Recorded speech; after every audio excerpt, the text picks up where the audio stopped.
Hello, Kevin here with Cruise Speed. Just making a little update video about my 4G63 swap Chrysler Conquest. I want to start out talking about the power steering setup I have. I had put the power steering reservoir in the stock location, but the hoses kind of got busy with the turbo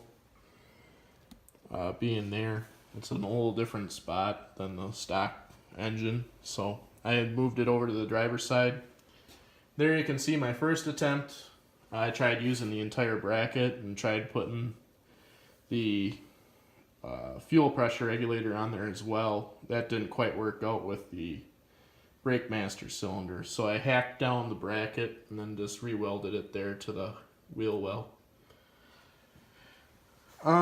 There's a second gen power steering pump on this engine, because this engine actually came out of a second gen Eclipse guy had been working on.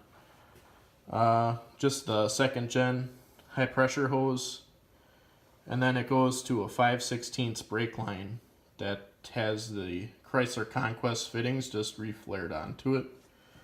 I bent that up with a tubing bender that I got from Harbor Freight, and then there it just ends up at the stock steering box. Someday I might do a rack swap on this car, but this winter I'm kind of running out of time. The outlet of the steering box is a different size though. It's actually a 3/8 line. And there again I just re-flared the metric fitting from the Conquest on there.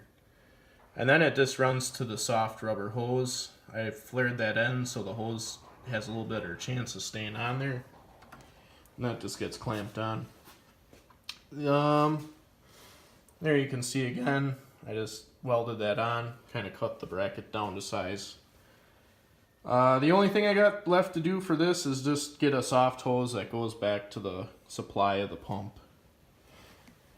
Another little update is the thermostat housing, or the inline thermostat housing, I guess. I had planned on putting it under the intake manifold, but I just welded it to that pipe that comes off the back of the cylinder head. That way there's just less fittings going on, and it's a little cleaner. There's the fuel pressure regulator mounted to the little lip of the firewall, so that's mounted. Another thing too, I bought AEM smart coils, and just forewarning, I guess, they are pretty big. They do not fit very well. I laid them out with my buddies on the spark plug cover for almost an hour trying to figure out how to do it, and I gave up on that idea. So what I did today is I just took some plate aluminum that I had and built a little bracket here. It just bolts to where the battery box was.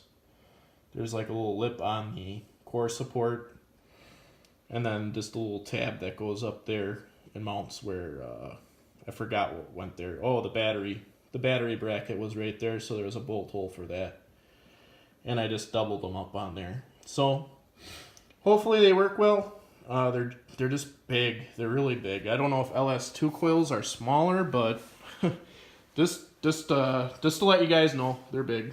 I even tried putting them up here somewhere, and it just didn't really look right, so that's where they ended up.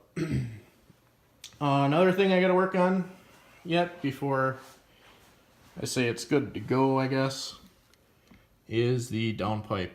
I have all the stuff ordered. I've been waiting for it for like a month,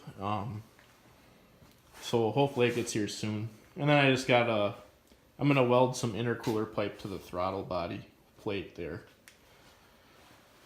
to finish that off too.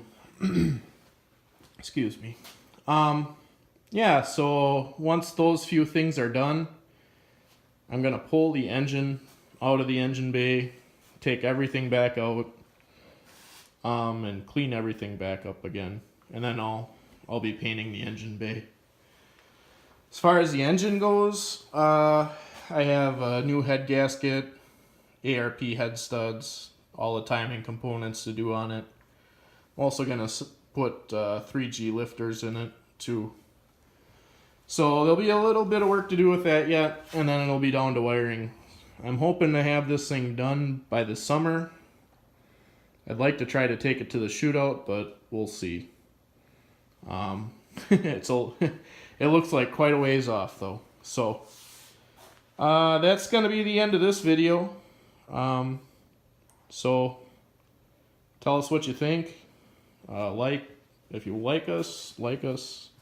Again, subscribe. And you guys have a great week and take care.